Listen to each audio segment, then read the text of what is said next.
Morning, Team Alabama. We are going to begin reading more of Hidden Figures. We are ready for Chapter 9, page 65, and it is Elf Day here at school. Even though you are not here, we are here, still working on getting things ready for you. So Chapter 9 in Hidden Figures, and we are on Breaking Barriers. Dorothy Vaughan and her husband saw each other on holidays and occasional weekends. They added 2 more children to their family, and for the younger ones, Newsom Park was the only home they knew.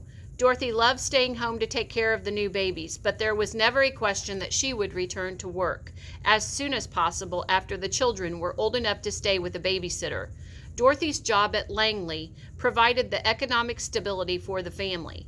While Dorothy and her children missed their family back in Farmville, friends from the West Computing office filled the void left by aunts and uncles and cousins. The group from West Computing began a summertime tradition of organizing a picnic at Log Cabin Beach, a wooded resort overlooking the James River, a segregated beach built exclusively for Black people.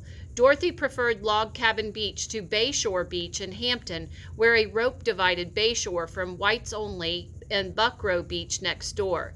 At Log Cabin, Black families were able to enjoy being outside without colored signs to remind them of their place.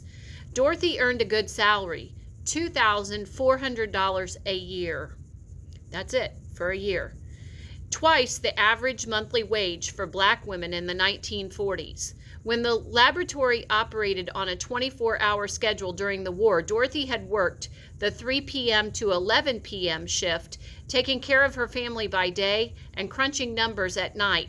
Most of the other West Computers also decided to keep their jobs. The section had outgrown its original room in the warehouse building, and in 1945, they moved to 2 spacious offices on the first floor of the newly built Aircraft Loads Division building. Okay, you might want to add the word spacious to your vocab list, and that means large or able to accommodate.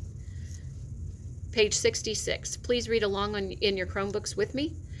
But providing for the needs of 6 children meant that vacations didn't come along often. Dorothy was frugal.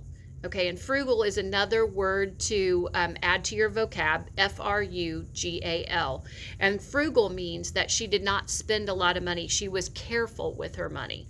She spent it wisely. Okay, she didn't spend it on unnecessary items. She only bought what was necessary.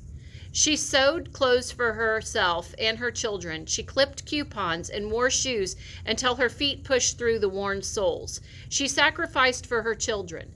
Many evenings, Dorothy came home from work and made dinner for the family. After putting the meal on the table, she walked around the block until the children were done eating. She then ate only the leftovers. She didn't want to eat before she knew that her little ones had eaten all that they needed. A permanent job. The prediction that the end of the war would destroy the economy of the Hampton Roads area proved incorrect. A defense industry boom followed the war, and it lasted decades. Hampton Roads became a military capital. After the war, the Norfolk Naval Base was established as the headquarters of the Navy's Air Command. Next came the Air Transportation School in Newport News and the U.S. Coast Guard base in Portsmouth.